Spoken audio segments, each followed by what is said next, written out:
ಆಕಾಶವಾಣಿಯ 90 ವರ್ಷಗಳ ಸಂಭ್ರಮಾಚರಣೆಯ ಪ್ರಯುಕ್ತ ಕೇಳಲಿದ್ದೀರಿ ರೂಪಕ ಭರವಸೆಯ ಪ್ರತಿಧ್ವನಿಯ 90 ವರ್ಷಗಳು.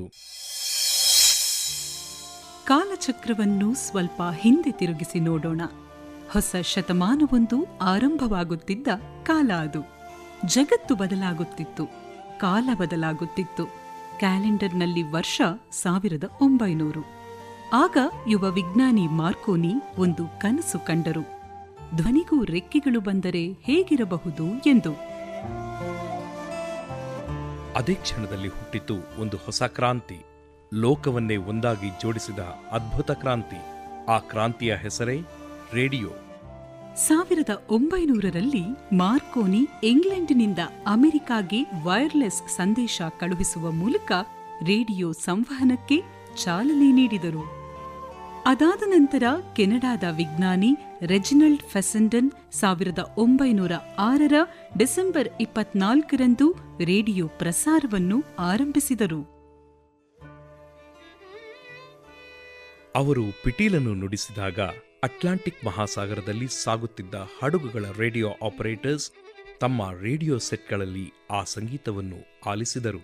ಒಮ್ಮೆ ಕಲ್ಪನೆ ಮಾಡಿ ನೋಡಿ, ಆಹಾ, ಅದು ಎಷ್ಟು ಅದ್ಭುತ ಕ್ಷಣವಾಗಿರಬಹುದೆಂದು. ಜನರು ಖುಷಿಯಿಂದ ತೇಲಿ ಹೋಗಿದ್ದರೂ ಸಹ ಆಶ್ಚರ್ಯವಿಲ್ಲ. ಸಂವಹನ ಯುಗದ ಮೊದಲ ಹೆಜ್ಜೆ ಅದಾಗಿತ್ತು. ಕೆಲವೇ ದಶಕಗಳ ನಂತರ 1922ರಲ್ಲಿ ಈ ಮಾಯೆ ಭಾರತದ ನೆಲಕ್ಕೂ ಕಾಲಿಟ್ಟಿತು. ಯೋಚಿಸಿ ನೋಡಿ, ಅದು ಒಂದು ವಿಚಿತ್ರ ಕಾಲ. ಸುದ್ದಿಗಳು ಕಾಲ್ನಡಿಗೆಯಲ್ಲಿ ಸಾಗುತ್ತಿದ್ದುವು, ಧ್ವನಿಗಳು ಹತ್ತಿರದವರಿಗಷ್ಟೇ ಕೇಳಿಸುತ್ತಿದ್ದುವು. ಅಂತಹ ಸಮಯದಲ್ಲಿ ಆಕಾಶದಿಂದ ಇಳಿದು ಬಂದ ಒಂದು ಅಪರಿಚಿತ ಧ್ವನಿ ಜನರನ್ನು ಬೆರಗುಗೊಳಿಸಿತು. ಭಾರತದಲ್ಲಿ ರೇಡಿಯೋ ಆಗಮನ ಕೇವಲ ಒಂದು ತಂತ್ರಜ್ಞಾನ ಆಗಿರಲಿಲ್ಲ, ಅದು ಒಂದು ಸಿಹಿ ಅನುಭವ ಮತ್ತು ಆಶ್ಚರ್ಯವಾಗಿತ್ತು. ದೂರಗಳನ್ನು ಹತ್ತಿರವಾಗಿಸಿ ಪ್ರತಿ ಮನೆ ಮನವನ್ನು ಜಗತ್ತಿನೊಂದಿಗೆ ಕೊಂಡೊಯ್ಯುವ ಅದ್ಭುತ ಸೇತುವೆ. ಯಾವ ಕಥೆಯಾದರೂ ವಿಶೇಷವಾಗುವುದು ಕೇವಲ ಪದಗಳಿಂದಲ್ಲ, ಅದರೊಳಗೆ ಎರಡು ಹೃದಯಗಳ ಸಂಭಾಷಣೆ ಇದ್ದಾಗ ಮಾತ್ರ ಎನ್ನುತ್ತಾರೆ. ಕೆಲವು ನೆನಪುಗಳು, ಕೆಲವು ಕಥೆಗಳು ಕೇಳಿದ ಕೂಡಲೇ ವಾಹ್, ಎಂಥ ಅದ್ಭುತ ಎಂದು ಆಲಿಸುವ ಕೆಲವು ಕ್ಷಣಗಳು ಬೆರೆತಾಗ ಮಾತ್ರ ಆ ಸಂಭಾಷಣೆ ಹೃದಯಕ್ಕೆ ಹತ್ತಿರ. ಇಂದು ರೇಡಿಯೋದ ಈ ವಿಶಿಷ್ಟ ಕಥೆಯಲ್ಲಿ ನಮ್ಮೊಂದಿಗೆ ಇದ್ದಾರೆ ಇಬ್ಬರು ವಿಶೇಷ ಅತಿಥಿಗಳು. ಇವರ ಭೇಟಿ ನಡೆಯುತ್ತಿರುವ ಸ್ಥಳವು ಸಾಮಾನ್ಯವಾದದ್ದಲ್ಲ. ಇತಿಹಾಸವೇ ಉಸಿರಾಡಿರುವುದನ್ನು ಕಂಡಿರುವ ಭವನ. ಅಲ್ಲಿ ಹುಟ್ಟಿದ ಧ್ವನಿಗಳು ಕೋಟ್ಯಾಂತರ ಹೃದಯಗಳ ಸ್ಪಂದನವಾದವು. ಪ್ರತಿ ಪದದಲ್ಲೂ ಒಂದು ಆತ್ಮೀಯತೆ ಇದ್ದು ನಂತರ ಒಂದು ಬಂಧವಾಯಿತು. ಹೌದು, ಇದೇ ಆಕಾಶವಾಣಿಯ ಪ್ರಸಾರ ಭವನ.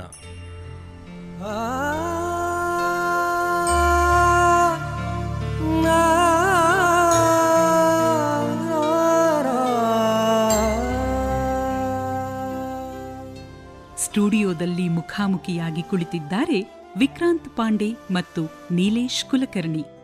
ಇಬ್ಬರು ವೃತ್ತಿಯಿಂದ ಲೇಖಕರು ಹಾಗೂ ಪದಗಳ ಜಾದುಗಾರರು. ನೀಲೇಶ್ ಮತ್ತು ವಿಕ್ರಾಂತ್ ಆಕಾಶವಾಣಿಯ ಕುರಿತು ಸಂಶೋಧನಾ ಆಧಾರಿತ ಪುಸ್ತಕವನ್ನೂ ಬರೆದಿದ್ದಾರೆ. ಹಾಗಾದರೆ ಇಂದು ಇವರಿಬ್ಬರ ಧ್ವನಿಗಳ ಮೂಲಕ ನಾವು ಕೇಳಲಿದ್ದೇವೆ ರೇಡಿಯೋದ ಕಥೆಯನ್ನು. ಇದು ಕೇವಲ ಇತಿಹಾಸವಲ್ಲ, ಭಾವನೆಗಳ ಒಂದು ದೀರ್ಘ ಪಯಣ. ನಿಲೇಶ್, ರೇಡಿಯೋ ಕಥೆ ಕೇಳಬೇಕಾದ್ರೆ ತುಂಬಾ ಇಂಟ್ರೆಸ್ಟಿಂಗ್ ಅನ್ಸುತ್ತೆ. ಇದು 1920ರಲ್ಲಿ ಲಂಡನ್ನಲ್ಲಿ ರೇಡಿಯೋ ಆರಂಭ ಆಯಿತು. ಅದಾದಮೇಲೆ ಕೇವಲ 2 ವರ್ಷಗಳಲ್ಲಿ ಅದು ಬ್ರಿಟಿಷ್ ಇಂಡಿಯಾಗೆ ಬರುತ್ತೆ. ಮೊದಲ ಪ್ರಸಾರ ಬಾಂಬೆಲ್ ನಡೆಯುತ್ತೆ. ಗವರ್ನರ್ಗೋಸ್ಕರ ಒಂದು ಮ್ಯೂಸಿಕ್ ಪ್ರೋಗ್ರಾಮ್ನ ಬ್ರಾಡ್ಕಾಸ್ಟ್ ಮಾಡಲಾಗಿತ್ತು. ಆ ಸಮಯದಲ್ಲಿ ಗವರ್ನರು ಪುಣೆಯಲ್ಲಿದ್ದರು. ಅವರು ಕಾರ್ಯಕ್ರಮನ ಕೇಳಿ ತುಂಬಾ ಮೆಚ್ಚುಗೆನ ವ್ಯಕ್ತಪಡಿಸಿದ್ರಂತೆ. ಆ ಟೈಮಲ್ಲಿ ಪೋಸ್ಟ್ ಆ್ಯಂಡ್ ಟೆಲಿಗ್ರಾಫ್ ಸಹಾಯ ತಗೊಂಡಿದ್ರು, ಯಾಕಂದರೆ ಏರ್ವೇವ್ಸ್ ಮೂಲಕ ಕಳಿಸೋಕೆ ಬೇರೆ ವ್ಯವಸ್ಥೆನೇ ಇರಲಿಲ್ಲ. ಹಾಗಾದರೆ ವಿಕ್ರಾಂತ್, 1992ರಲ್ಲಿ ಮೊದಲ ಬ್ರಾಡ್ಕಾಸ್ಟ್ ಆದ ನಂತರ 1922ರಿಂದ 1927ರೊಳಗೆ ಭಾರತದ ಹಲವು ಕಡೆ ರೇಡಿಯೋ ಪ್ರಸಾರ ಆರಂಭ ಆಗುತ್ತೆ. ಆದರೆ ಅದಕ್ಕಾಗಿ ಯಾವುದೇ ಅಧಿಕೃತ ಸಂಸ್ಥೆ ಅಂತ ಇರಲಿಲ್ಲ. ಜನರೇ ರೇಡಿಯೋ ಕ್ಲಬ್ಸನ್ನು ಆರಂಭ ಮಾಡಿದ್ರು. ಚೆನ್ನೈ, ಮುಂಬೈ, ದೆಹಲಿ, ಕಲ್ಕತ್ತಾ ಅನೇಕ ಕಡೆ ರೇಡಿಯೋ ಕ್ಲಬ್ಸ್ ಹುಟ್ಕೊಂಡಿದ್ವು. ಅರವಿಂದ್ ಚಿಟ್ಯಾರ್ ಅವರು ಹೇಳಿದೊಂದು ಇಂಟ್ರೆಸ್ಟಿಂಗ್ ವಿಷಯ ಇದೆ. ಆ ಕಾಲದಲ್ಲಿ ಶ್ರೀಮಂತ ಕುಟುಂಬಗಳಲ್ಲಿ ಮಾತ್ರ ರೇಡಿಯೋ ಇರ್ತಾಯಿತ್ತು. ಅದನ್ನು ತೋರಿಸ್ಕೊಳ್ಳೋದಕ್ಕೋಸ್ಕರ ರೇಡಿಯೋನ ಮನೆ ಒಳಗಲ್ಲ, ಮನೆ ಹೊರಗೆ ಫುಲ್ ಸೌಂಡ್ ಕೊಟ್ಟು ಪ್ಲೇ ಮಾಡ್ತಾ ಇದ್ರಂತೆ. ಅಲ್ಲಿ ಓಡಾಡೋ ಜನರೆಲ್ಲ ಇವ್ರ ಮನೇಲಿ ರೇಡಿಯೋ ಇದೆ ಅಂತ ನೋಡಬೇಕಲ್ಲ, ಅದಕ್ಕೆ. ಆದರೆ ರೆವಿನ್ಯೂ ಮಾಡೆಲ್ ಅಂತ ಇರಲಿಲ್ಲ. ಹೀಗಾಗಿ 5 ವರ್ಷದ ಒಳಗೆ ಹಲವಾರು ರೇಡಿಯೋ ಕ್ಲಬ್ಸ್ಗಳು ಹುಟ್ಟಿದ್ವು, ಹಾಗೆ ಮುಚ್ಚಿದ್ವು ಕೂಡ. ಚೆನ್ನೈನಲ್ಲಿ ಒಂದು ರೇಡಿಯೋ ಕ್ಲಬ್ ಅನ್ನ ಮುನ್ಸಿಪಲ್ ಕಾರ್ಪೊರೇಷನ್ಗೆ ಒಪ್ಪಿಸಲಾಗಿತ್ತಂತೆ. ಸಂಜೆ ಜನರು ವಾಕಿಂಗಿಗೆ ಹೋದಾಗ ಉದ್ಯಾನಗಳಲ್ಲಿ ಸಂಗೀತ ಕೇಳಿಸ್ತಾ ಇತ್ತಂತೆ. ಪ್ರತಿ ಕಥೆಯೂ ಸರಳವಾಗಿರುವುದಿಲ್ಲ. ಒಂದೆಡೆ ಕೆಲವು ಮನೆಗಳಲ್ಲಿ ರೇಡಿಯೋದ ಮಧುರ ಧ್ವನಿಗಳು ಮೊಳಗುತ್ತಿದ್ದರೆ, ಇನ್ನೊಂದೆಡೆ ದೊಡ್ಡ ವರ್ಗವೊಂದು ಇನ್ನೂ ಮೌನದಲ್ಲೇ ಮರೆಯಾಗಿತ್ತು. ಕನಸುಗಳಿಗೆ ರೆಕ್ಕೆ ಕೊಡಲು ಪ್ರಯತ್ನಗಳಾಗಿದ್ದವು. ಆದರೆ ಪರಿಸ್ಥಿತಿಗಳು ಹಾರಲು ಬಿಡಲಿಲ್ಲ. ಹಾರುವ ಮುನ್ನವೇ ಆ ಕನಸುಗಳು ಅಲುಗಾಡತೊಡಗಿದವು. ನಂತರ ಒಂದು ಹಂತದಲ್ಲಿ ಭಾರತದಲ್ಲಿ ರೇಡಿಯೋ ಹರಡುವ ಭರವಸೆಯೇ ಮಸುಕಾಗತೊಡಗಿತು. ರೇಡಿಯೋ ಪ್ರಸಾರದೊಂದಿಗೆ ಜೊತೆಯಾಗಿದ್ದ ಕಂಪನಿ ದಿವಾಳಿಯಾಯಿತು. 1926ರಲ್ಲಿ ಧನ್ರಾಜ್ ಮಿಲ್ನ ಉಪಮಾಲೀಕರಾದ ರಾಜಾ ಸಾಹೇಬ್ ಧನ್ರಾಜ್ ಗಿರಿ ನರಸಿಂಹಗಿರಿಯವರು 6 ಲಕ್ಷ ರೂಪಾಯಿ ಕಾಂಟ್ರಿಬ್ಯೂಷನ್ ನೀಡಿ ಇಂಡಿಯನ್ ಬ್ರಾಡ್ಕಾಸ್ಟಿಂಗ್ ಕಂಪನಿಯ ಹೆಸರಲ್ಲಿ ಮತ್ತೆ ಅದನ್ನು ಆರಂಭ ಮಾಡ್ತಾರೆ. ಆದರೆ ಅದು ಸರ್ಕಾರಿ ಸಂಸ್ಥೆ ಅಲ್ಲ, ಭಾರತದ ಮೊದಲ ಪ್ರೈವೇಟ್ ಕಮರ್ಷಿಯಲ್ ಬ್ರಾಡ್ಕಾಸ್ಟಿಂಗ್ ಕಂಪನಿ. ಆದರೆ 1930ರ ಹೊತ್ತಿಗೆ ಆ ಕಂಪನಿ ಬ್ಯಾಂಕ್ರಪ್ಟ್ ಆಗತ್ತೆ. ಅದರ ಪ್ರಮುಖ ಕಾರಣ ಏನು ಅಂದರೆ, ಅವರು ನೇಮಿಸಿದ್ದಂಥ ಹಲವಾರು ಜನರು ಬಿಬಿಸಿಯಿಂದ ಬಂದವರಾಗಿದ್ದರು. ಅವರ ಸಂಬಳದ ಬೇಡಿಕೆ ತಿಂಗಳಿಗೆ 2,000 ಪೌಂಡ್ಸ್ ಮಟ್ಟದಲ್ಲಿತ್ತಂತೆ. ಅಷ್ಟು ದೊಡ್ಡ ವೆಚ್ಚವನ್ನ ಇಂಡಿಯನ್ ಬ್ರಾಡ್ಕಾಸ್ಟಿಂಗ್ ಕಂಪನಿಗೆ ನಿಭಾಯಿಸೋದಕ್ಕಾಗಲ್ಲ. ಹಾಗಾಗಿ ಬ್ಯಾಂಕ್ರಪ್ಟ್ ಆಯಿತು. ರೇಡಿಯೋ ಕ್ಲಬ್ಸ್ ಆಯಿತು. ಅದಾದ ನಂತರ ಇಂಡಿಯನ್ ಬ್ರಾಡ್ಕಾಸ್ಟಿಂಗ್ ಕಂಪನಿ ಆಯಿತು. ಆದರೆ ಇವು ಹೆಚ್ಚು ದಿನ ಉಳ್ಕೊಳ್ದೇ ಇದ್ರೂ ಕೂಡ ಜನರಿಗೆ ರೇಡಿಯೋ ಅನ್ನೋದರ ಪರಿಚಯ ಮಾಡಿಸ್ತು.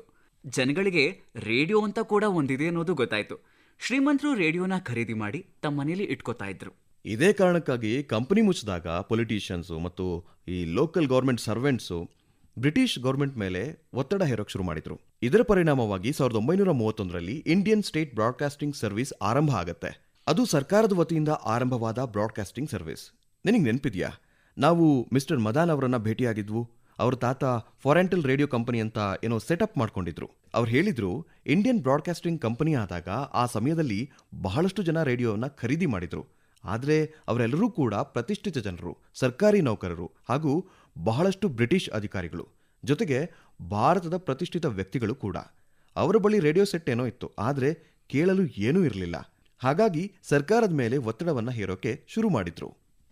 ಇನ್ನೊಂದು ವಿಚಾರ ಏನಪ್ಪಾ ಅಂದರೆ, ಈ ಸಮಯದಲ್ಲಿ ಈ ಶ್ರೀಮಂತರು, ಪ್ರತಿಷ್ಠಿತ ಜನರು ರೇಡಿಯೋದ ಯಾವುದೇ ಹೊಸ ಮಾಡೆಲ್ ಬಂದರೂ ಕೂಡ ಅದನ್ನು ಇಂಪೋರ್ಟ್ ಮಾಡಿ ತೆಗೆದುಕೊಳ್ತಾ ಇದ್ರು. ಹಳೆ ರೇಡಿಯೋನ ಮಾರಾಟ ಮಾಡ್ತಾ ಇದ್ರು.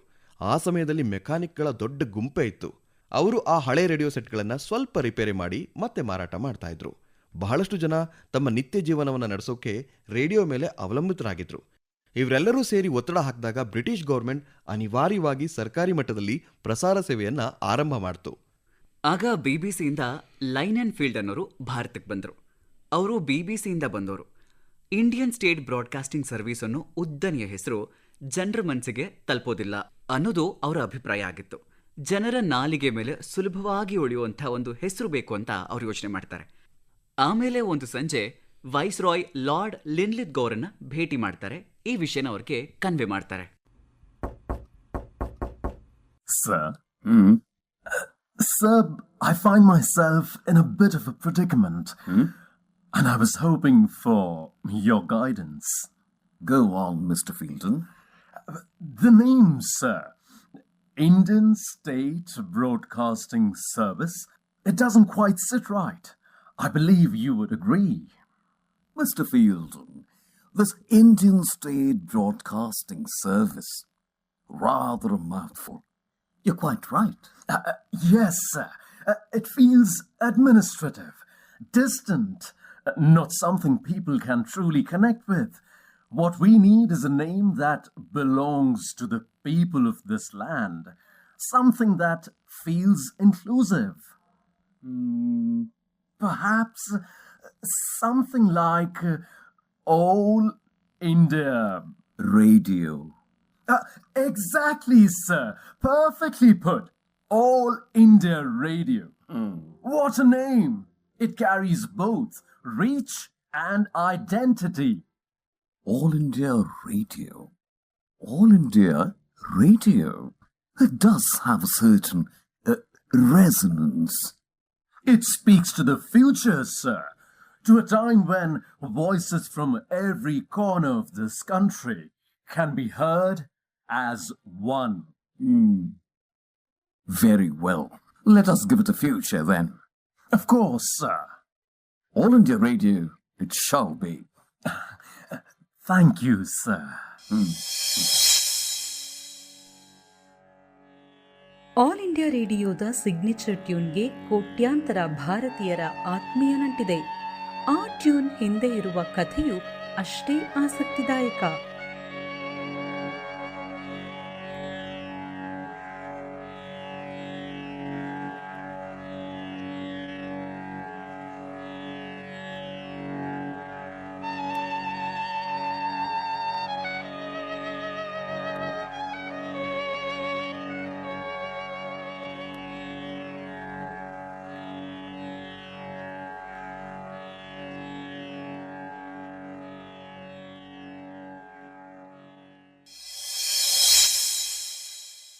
ನಿಲೇಶ್, ಆಲ್ ಇಂಡಿಯಾ ರೇಡಿಯೋನ ಬೆಳಗ್ಗೆ ಆನ್ ಮಾಡಿದಾಗ ಅದರ ಸಿಗ್ನೇಚರ್ ಟ್ಯೂನು ಎಲ್ರಿಗೂ ಗೊತ್ತು. ಭಾರತದಲ್ಲಿ ಪ್ರತಿಯೊಬ್ಬರಿಗೂ ಕೂಡ ಅದು ಗೊತ್ತು. ಅಷ್ಟು ಐಕಾನಿಕ್ ಅದು. ಅದರ ಹಿಂದಿನ ಕಥೆ ಏನು ಅಂದರೆ, ಒಬ್ಬ ಜಿವಿಷ್ ಕಂಪೋಸರ್ ಇದ್ದರು. ಬಹಳ ವರ್ಷಗಳ ಹಿಂದೆ ಭಾರತಕ್ಕೆ ಬಂದಿದ್ದರು. ವಾಲ್ಟರ್ ಕಾಫ್ಮನ್ ಅಂತ. 1936ರಿಂದ 1946ರವರೆಗೆ ಏರ್ ಮುಂಬೈನ ಡೈರೆಕ್ಟರ್ ಆಫ್ ಮ್ಯೂಸಿಕ್ ಆಗಿದ್ರು. ಅವರೇ ಈ ಟ್ಯೂನನ್ನು ರಚಿಸಿದ್ದು. ಪ್ರಸಿದ್ಧ ಸಂಗೀತ ನಿರ್ದೇಶಕ ಜುಬಿನ್ ಮೆಹ್ತಾ ಅವರ ತಂದೆ ಮೆಹ್ಲಿ ಮೆಹ್ತಾ ಇದಕ್ಕೆ ವಯಲಿನ್ ನುಡಿಸಿದ್ರು.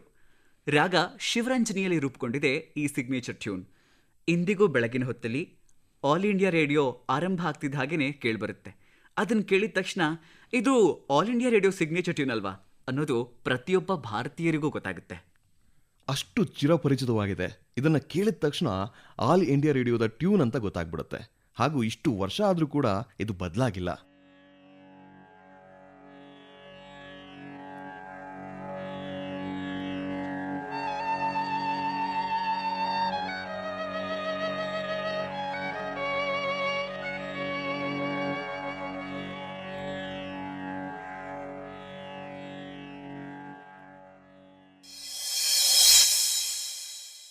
ಇಂದು ಟೆಕ್ನಾಲಜಿ ಎಂದು ಕರೆಯುವುದನ್ನು ಒಂದು ಕಾಲದಲ್ಲಿ ಜನರು ಜಾದು ಹಾಗೂ ಅಪಾಯ ಎಂದು ಭಾವಿಸುತ್ತಿದ್ದರು. ಆಕಾಶವಾಣಿಯ ಆರಂಭಿಕ ದಿನಗಳ ಕಥೆ ಇದು. ಸ್ಟುಡಿಯೋದಲ್ಲಿದ್ದ ಆ ತಣ್ಣನೆಯ ಮೈಕ್ರೋಫೋನ್ ಮುಂದೆ ನಿಲ್ಲುವುದಕ್ಕೂ ದೊಡ್ಡ ದೊಡ್ಡ ಕಲಾವಿದರು ಹೆದರುತ್ತಿದ್ದರು. ಕಾರಣ ತಾಂತ್ರಿಕ ದೋಷವಲ್ಲ, ಒಂದು ವಿಚಿತ್ರ ಭ್ರಮೆ. ಜನರಲ್ಲಿ ಮನೆ ಮಾಡಿದ್ದ ಒಂದು ವಿಚಿತ್ರ ಭ್ರಮೆ. ಸಂಪ್ರದಾಯದ ಹಿಂಜರಿಕೆ ಮತ್ತು ವಿಜ್ಞಾನದ ಹೊಸ ಹಾರಾಟದ ನಡುವೆ ಸ್ಟುಡಿಯೋದ ಆ ಮುಚ್ಚಿದ ಕೋಣೆಗಳಲ್ಲಿ ಅನೇಕ ಆಸಕ್ತಿದಾಯಕ ಹೋರಾಟಗಳು ನಡೆದಿದ್ದವು. ಇನ್ನೊಂದು ಇಂಟ್ರೆಸ್ಟಿಂಗ್ ವಿಚಾರ ಏನಪ್ಪಾ ಅಂದ್ರೆ, ಬಹಳಷ್ಟು ಜನ ರೇಡಿಯೋದಲ್ಲಿ ಮಾತಾಡೋಕ್ಕೆ ಹಾಗೂ ಹಾಡೋಕೆ ಬರ್ತಾ ಇರಲಿಲ್ಲ. ಎಲ್ಲರೂ ಹೆದರ್ಕೊಳ್ತಾ ಇದ್ರು. ಮೈಕ್ ಮುಂದೆ ಹಾಡಿದ್ರೆ ಅದು ನಿಮ್ಮ ಧ್ವನಿಯನ್ನು ಕಸ್ಕೊಳ್ಳುತ್ತೆ ಅನ್ನೋ ಮಾತು ಜನರಲ್ಲಿ ಹರಡಿತ್ತು. ಹಾಗಾಗಿ ದೊಡ್ಡ ದೊಡ್ಡ ಸಂಗೀತಗಾರರು ಕೂಡ ಬರ್ತಾ ಇರಲಿಲ್ಲ. ಅವರನ್ನು ಮನವೊಲಿಸಬೇಕಾಗಿತ್ತು, ರೇಡಿಯೋ ನಿಮ್ಮ ಧ್ವನಿನ ಕದ್ಕೊಳ್ಳೋದಿಲ್ಲ ಅಂತ. ಗಾಂಧೀಜಿಯವ್ರದ್ದು ಕೂಡ ಒಂದು ಕಥೆ ಇದೆ. ಲಂಡನ್ ರೇಡಿಯೋದಲ್ಲಿ ಹೇಳಿದ್ರು. ಗಾಂಧೀಜಿಯವರು ಕೇಳಿದ್ರಂತೆ, ಮೈಕ್ ಹತ್ರ ಮಾತಾಡಬೇಕಾದ್ರೆ ಅದು ನಮ್ಮ ಧ್ವನಿನ ಕಸ್ಕೊಳ್ಳೋದಿಲ್ವಾ ಅಂತ. ಹಾಗೆ ಕಮಲಿನಿ ದರ್ಜಿಯವರು ಹೇಳಿದ ಒಂದು ನೆನಪು. ಒಮ್ಮೆ ಒಬ್ಬ ಸಾರಂಗಿ ವಾದಕ ರೆಕಾರ್ಡಿಂಗಿಗೆ ಬಂದಿದ್ರಂತೆ. ಪ್ರತಿ 10 ನಿಮಿಷಕ್ಕೊಂದ್ಸಲ ಅವರು ಸ್ಥಾನನ ಬದಲಾಯಿಸ್ತಾ ಇದ್ರಂತೆ. ಯಾಕೆ ಗೊತ್ತಾ? ಒಂದೇ ಜಾಗದಲ್ಲಿ ಹೆಚ್ಚು ಹೊತ್ತು ವಾದಿಸಿದ್ರೆ ಮೈಕ್ರೋಫೋನ್ ನಿಮ್ಮ ಕಲೆಯನ್ನು ಕಸ್ಕೊಂಡ್ಬಿಡುತ್ತೆ ಅಂತ ಯಾರೋ ಹೇಳಿದ್ರಂತೆ. ಇಂತಹ ನೂರಾರು ಭ್ರಮೆಗಳನ್ನು ಎದುರಿಸುತ್ತಾ ಹಂತ ಹಂತವಾಗಿ ಆಲ್ ಇಂಡಿಯಾ ರೇಡಿಯೋ ತನ್ನ ಇಂದಿನ ರೂಪವನ್ನು ಪಡ್ಕೊಂಡಿದೆ. ಕೆಲವು ಕಥೆಗಳು ನಮ್ಮ ಕಣ್ಣೆದುರೇ ಇದ್ದರೂ ಗಮನಕ್ಕೆ ಬರುವುದಿಲ್ಲ. ದೆಹಲಿ ನಗರದಲ್ಲಿರುವ ಆಕಾಶವಾಣಿ ಭವನದ ಆರ್ಕಿಟೆಕ್ಚರ್ನ ಹಿಂದೆಯೂ ಒಂದು ಕಥೆ ಇದೆ.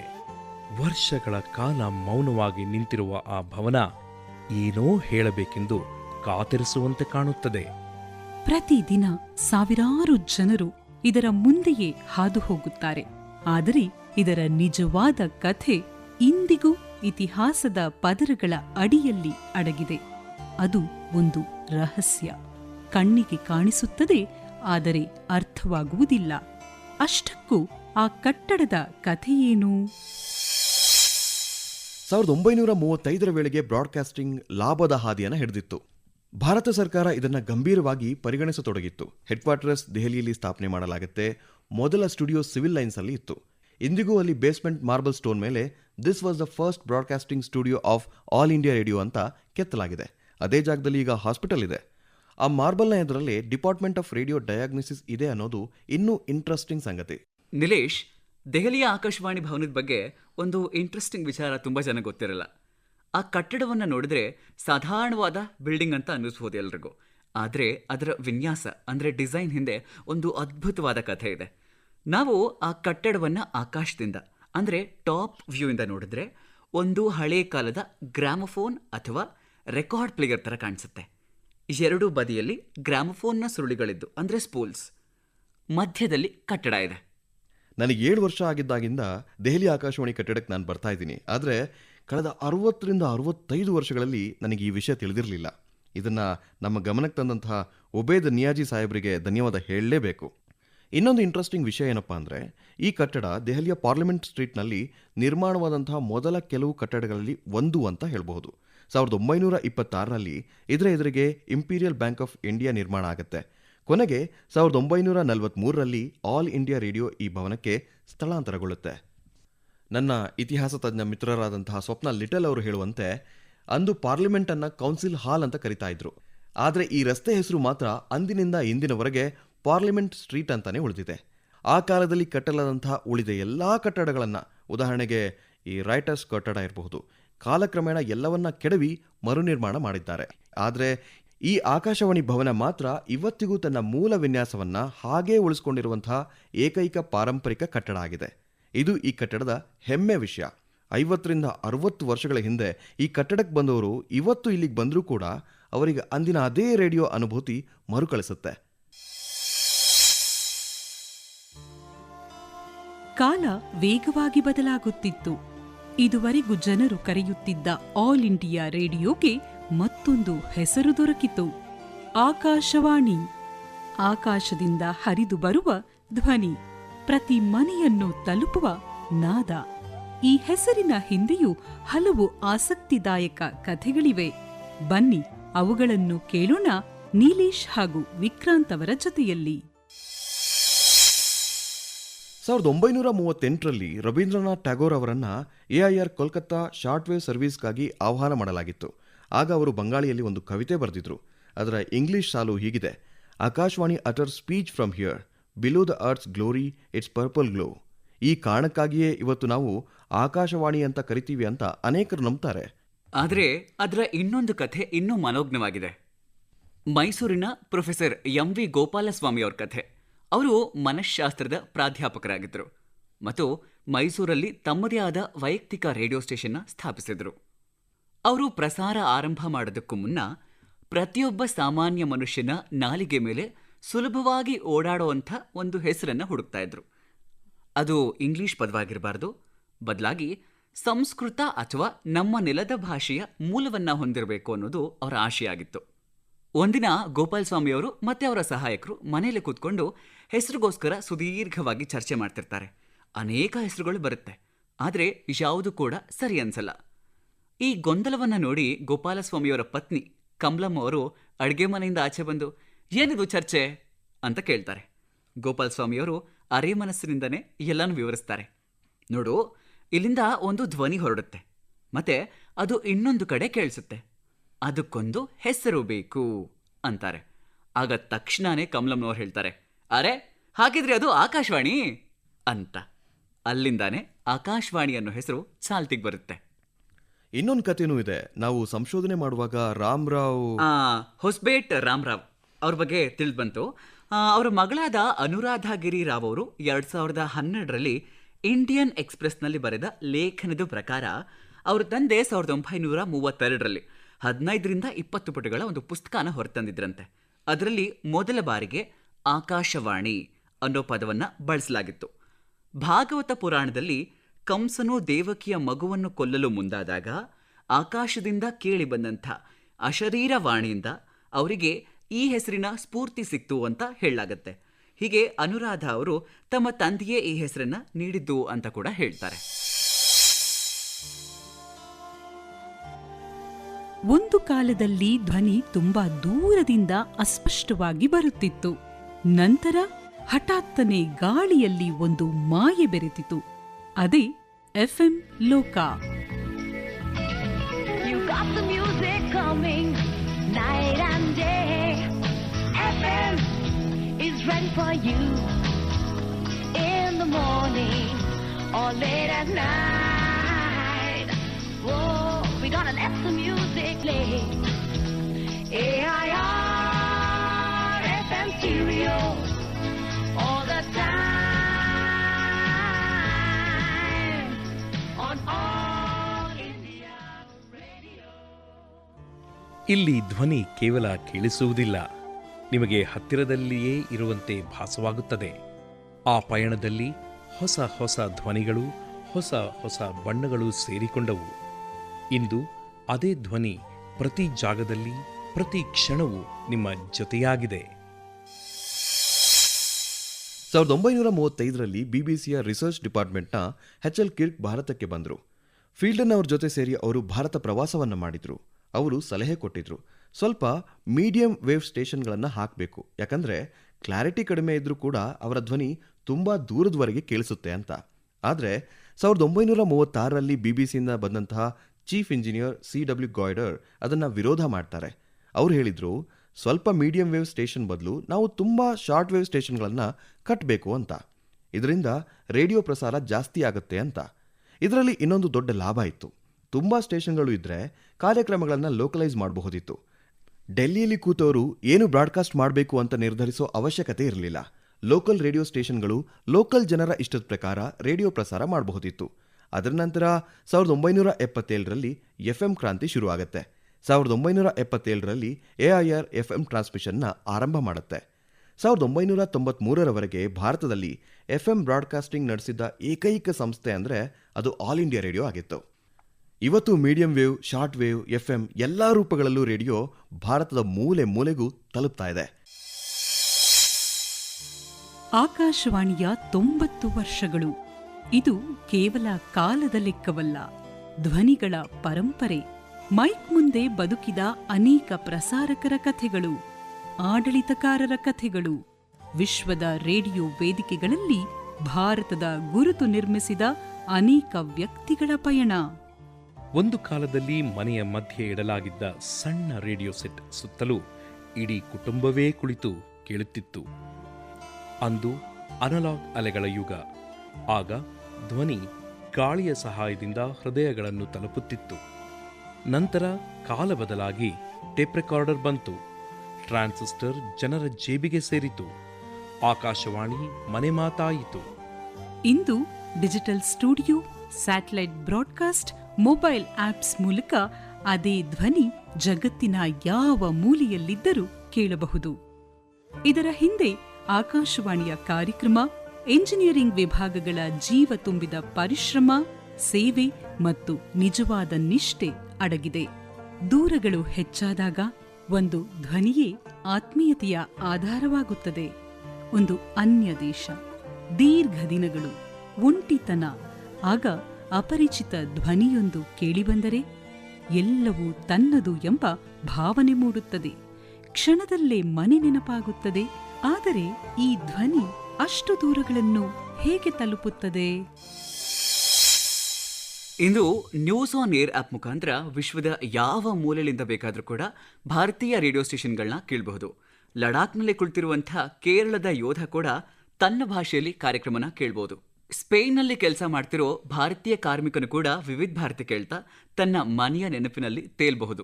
ಹೌದು, ಅಷ್ಟೇ ಅಲ್ಲದೆ 200ಕ್ಕಿಂತ ಜಾಸ್ತಿ ರೇಡಿಯೋ ಸ್ಟೇಷನ್ಗಳಿವೆ. ಅಂದರೆ ಡಿಸ್ಟ್ರಿಕ್ಟ್ ಲೆವೆಲ್ನ ರೇಡಿಯೋ ಸ್ಟೇಷನ್ಗಳನ್ನ ಕೂಡ ಕೇಳಬಹುದು. ನಾನು ತುಂಬ ಆಸೆಯಿಂದ ಮಹಾರಾಷ್ಟ್ರದ ಸೋಲಾಪುರದ ರೇಡಿಯೋ ಸ್ಟೇಷನ್ ಕೇಳ್ತೀನಿ. ಅದು ಸೋಲಾಪುರ್ನಲ್ಲಿದೆ. ನಾನು ಅಲ್ಲಿ ಯಾವತ್ತೂ ಇರಲಿಲ್ಲ, ಆದರೂ ನನಗೊಂದು ಮೆಂಟಲ್ ಕನೆಕ್ಷನ್ ಇದೆ. ಆ ಜಾಗದಲ್ಲಿ ನನ್ನ ಅಜ್ಜ ಮುತ್ತಜ್ಜ ಇರ್ತಾ ಇದ್ರು. ಹಾಗಾಗಿ ನಾನು ಅಲ್ಲಿಯ ರೇಡಿಯೋ ಕೇಳ್ತೀನಿ. ನನ್ನ ಫ್ರೆಂಡ್ಸು ಅಮೆರಿಕ, ಕೆನಡಾ, ಲಂಡನ್ನಲ್ಲಿದ್ದಾರೆ. ನರೇಶ್ ಹೇಳ್ತಾರೆ, ಅವ್ರಿಗೆ ಯಾವಾಗಲಾದರೂ ತಮ್ಮ ಕಥೆಗಳು, ಮ್ಯೂಸಿಕ್ಕು ಅಥವಾ ಇನ್ನೇನೋ ಕೇಳಬೇಕು ಅಂತಂದರೆ ನ್ಯೂಸ್ ಆನ್ ಏರ್ ಆ್ಯಪಲ್ಲೇ ಕೇಳ್ತಾರಂತೆ. ಮತ್ತು ಧ್ವನಿ ಕೂಡ ಅಷ್ಟೇ, ಹೈ ಫಿಡೆಲಿಟಿ ಸ್ಟೀರಿಯೋ ಸೌಂಡ್ ಇರುತ್ತೆ. ಹಾಗಾಗಿ ನ್ಯೂಸ್ ಆನ್ ಏರ್ನಲ್ಲಿ ಬ್ರಾಡ್ಕಾಸ್ಟಿಂಗ್ ಕ್ವಾಲಿಟಿ ಕೂಡ ತುಂಬ ಚೆನ್ನಾಗಿದೆ. 200ಕ್ಕಿಂತ ಜಾಸ್ತಿ ರೇಡಿಯೋ ಸ್ಟೇಷನ್ ಕೇಳಬಹುದು. ವಿಕ್ರಾಂತ್, ಇದ್ರದ್ದು ಇನ್ನೊಂದು ಲಾಭ ಏನು ಗೊತ್ತಾ? ಈಗ ಜನ ಆ್ಯಪ್ ಮೂಲಕ ಕೇಳ್ತಿರೋದ್ರಿಂದ ಸರ್ಕಾರಕ್ಕೆ ಮತ್ತು ಆಕಾಶವಾಣಿ ಅಧಿಕಾರಿಗಳಿಗೆ ಟ್ರ್ಯಾಕ್ ಮಾಡೋದು ತುಂಬ ಸುಲಭ. ಯಾವ ಕಾರ್ಯಕ್ರಮ ಜಾಸ್ತಿ ಕೇಳ್ತಾರೆ, ಯಾವುದು ಕಡಿಮೆ ಕೇಳ್ತಾರೆ, ಯಾವ ಕಾರ್ಯಕ್ರಮ ಎಲ್ಲಿ ಕೇಳ್ತಾರೆ, ಎಲ್ಲಿ ಕೇಳಲ್ಲ, ಅದ್ರ ಪ್ರಕಾರ ಅವರು ಬ್ರಾಡ್ಕಾಸ್ಟಿಂಗನ್ನು ಟೇಲರ್ ಮಾಡಬಹುದು. ನ್ಯೂಸ್ ಆನ್ ಏರ್ ಆ್ಯಪನ್ನು ಮೊದಲು ಬಾರಿ ಅನಲೈಸ್ ಮಾಡಿದಾಗ ಭಾರತದ ಹೊರಗೆ ರೇಡಿಯೋ ಅತಿ ಜಾಸ್ತಿ ಎಲ್ಲಿ ಕೇಳ್ತಾರೆ ಅಂತ ಒಂದು ದೊಡ್ಡ ಸರ್ಪ್ರೈಸಿಂಗ್ ವಿಷಯ ಗೊತ್ತಾಯಿತು. ಯಾರೋ ಅಂದ್ಕೊಂಡಿದ್ರು ಮಾರಿಷಸ್, US, UK ಅಂತ. ಹಾಗಲ್ಲ. ಏನು ಗೊತ್ತಾಯಿತು ಅಂದರೆ ವಿವಿಧ ಭಾರತಿ ಕಾರ್ಯಕ್ರಮಗಳು ಹೊರದೇಶದಲ್ಲಿ ಅತಿ ಜಾಸ್ತಿ ಕೇಳೋದು ಸ್ಪೇನ್ನಲ್ಲಿ ಅಂತ. ಈಗ ಹೇಳಿ, ಸ್ಪೇನ್ನಲ್ಲಿ ಯಾಕೆ? ಸ್ಪೇನ್ನಲ್ಲಿ UK, US ಭಾರತೀಯರು ಜಾಸ್ತಿ ಇಲ್ಲ. ಅದನ್ನು ಅವರು ರಿಸರ್ಚ್ ಮಾಡಿದರು. ಅದರಲ್ಲಿ ಗೊತ್ತಾಗಿದ್ದೇನಪ್ಪ ಅಂದರೆ ಅಲ್ಲಿಯ ಟೊಮ್ಯಾಟೊ ಸೀಸನ್ನಲ್ಲಿ ಹರಿಯಾಣ, ಪಂಜಾಬ್ ಮತ್ತು ಉತ್ತರ ಭಾರತದಿಂದ ತುಂಬ ಯುವಕರು ಅಲ್ಲಿ ಕೆಲಸಕ್ಕೆ ಹೋಗ್ತಾರೆ. ಅವರು ಆ ಟೊಮ್ಯಾಟೊ ಹೊಲಗಳಲ್ಲಿ 10 ರಿಂದ 12 ಗಂಟೆ ಕೆಲಸ ಮಾಡ್ತಾರೆ. ಅಲ್ಲಿಯ ಭಾಷೆ ಗೊತ್ತಿಲ್ಲ, ಪರಿಚಯದವರು ಯಾರೂ ಇರಲ್ಲ, ತುಂಬ ಒಂಟಿತನ ಅನುಭವಿಸೋದ್ರಿಂದ ಆ ಸಮಯದಲ್ಲಿ ಅವರು ತಮ್ಮ ಮೊಬೈಲ್ ಫೋನ್ನಲ್ಲಿ ನ್ಯೂಸ್ ಆನ್ ಏರ್ ಮೂಲಕ ವಿವಿಧ ಭಾರತಿ ಟ್ರಾನ್ಸ್ಮಿಷನ್ ಕೇಳ್ತಾರೆ.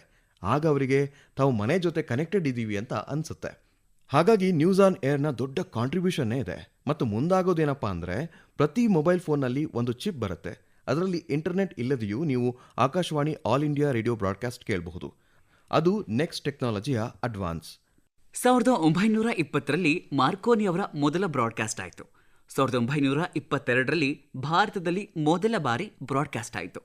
ಅದರ ನಂತರ 1930ರಲ್ಲಿ ಇಂಡಿಯನ್ ಬ್ರಾಡ್ಕಾಸ್ಟಿಂಗ್ ಕಂಪನಿ ಫೇಲ್ ಆದ ಮೇಲೆ ಇಂಡಿಯನ್ ಸ್ಟೇಟ್ ಬ್ರಾಡ್ಕಾಸ್ಟಿಂಗ್ ಸರ್ವಿಸ್ ಆಯಿತು. ಅದು 1936ರಿಂದ ಆಲ್ ಇಂಡಿಯಾ ರೇಡಿಯೋ ಅಂತ ಕರೆಯಲ್ಪಡ್ತು. ಹಾಗಾಗಿ ನಿಲೇಶ್, 1936ರಿಂದ 2026 ಇತ್ತೀಚಿನವರೆಗೆ ಅಂದರೆ 90 ವರ್ಷಗಳಿಂದ ಆಲ್ ಇಂಡಿಯಾ ರೇಡಿಯೋದ ಜರ್ನಿ ಸಾಗ್ತಾ ಇದೆ. ಮತ್ತು ಇನ್ನು ಮುಂದೆ ಬಹಳಷ್ಟು ದೂರ ಸಾಗಬೇಕು. ಈ ರೇಡಿಯೋ 90 ವರ್ಷಗಳಲ್ಲಿ ಸಂಪೂರ್ಣ ಭಾರತದ ಒಂದು ಅವಿಭಾಜ್ಯ ಅಂಗವಾಗಿಬಿಟ್ಟಿದೆ. ಪ್ರತಿ ಮನೆಯ ಭಾಗವಾಗಿದೆ. ಮತ್ತು ಇದು ಹೀಗೆ ಮುಂದೆ ಸಾಗಲಿ ಅನ್ನೋದು ಆಲ್ ಇಂಡಿಯಾ ರೇಡಿಯೋಗಾಗಿ ನಮ್ಮ ಕಡೆಯಿಂದ ಶುಭಾಶಯಗಳು. ಆಕಾಶವಾಣಿ ಯಾವಾಗಲೂ ತನ್ನ ನೆಲಕ್ಕೆ ಜೋಡಿಕೊಂಡು ತನ್ನ ಮಣ್ಣಿನ ಸುವಾಸನೆಯ ಜೊತೆ ತನ್ನ ಗುರುತನ್ನು ಕಟ್ಟಿಕೊಂಡಿದೆ. ನಾವು ಎಂತಹ ದೇಶದಲ್ಲಿ ಇದ್ದೇವೆ ಎಂದರೆ ಆಕಾಶವಾಣಿ ಕೇವಲ ಒಂದು ಹೆಸರಲ್ಲ, ಜನರ ಧ್ವನಿ, ಭಾವ. ಇದು ನಮ್ಮ ದೇಶದ ನಾಯಕತ್ವದ ಮನದ ಮಾತು ಕೂಡ ಹೌದು. ಇದು ಒಂದು ಅವಿನಾಭಾವ ಸಂಬಂಧ. ಕೇವಲ ಕೇಳಿಸಿಕೊಳ್ಳುವಂಥದ್ದಲ್ಲ, ಅನುಭವಿಸುವಂಥದ್ದು. ಹಾಗಾಗಿ ಈ 90 ವರ್ಷಗಳ ಸಂಭ್ರಮದಲ್ಲಿ ಬನ್ನಿ ನಾವು ಆ ಧ್ವನಿಯ ಜೊತೆ ಸೇರೋಣ, ನಮ್ಮೆಲ್ಲರ ಧ್ವನಿಯೊಂದಿಗೆ. ಆಕಾಶವಾಣಿ ಇಲ್ಲಿ ಇತಿಹಾಸವನ್ನು ಮಾತನಾಡುತ್ತದೆ ಮತ್ತು ಪ್ರತಿ ಹೃದಯ ಅದರ ಜೊತೆ ಬೆಸೆದುಕೊಳ್ಳುತ್ತದೆ. ಆಕಾಶವಾಣಿಯ 90 ವರ್ಷಗಳ ಸಂಭ್ರಮಾಚರಣೆಯ ಪ್ರಯುಕ್ತ ಕೇಳಿದಿರಿ ರೂಪಕ ಭರವಸೆಯ ಪ್ರತಿಧ್ವನಿಯ 90 ವರ್ಷಗಳು. ನಿರೂಪಣೆ ರಮ್ಯಶ್ರೀ ಮತ್ತು ಪ್ರಶಾಂತ್. ಸಂಭಾಷಣೆ ಮಂಜುನಾಥ್ ಮತ್ತು ಅಕ್ಷಯ್. ನಿರ್ಮಾಣ ಜ್ಯೋತಿ ದಾಸ್. ಸಮಗ್ರ ನಿರ್ವಹಣೆ ಡಾಕ್ಟರ್ ಎಎಸ್ ಶಂಕರನಾರಾಯಣ.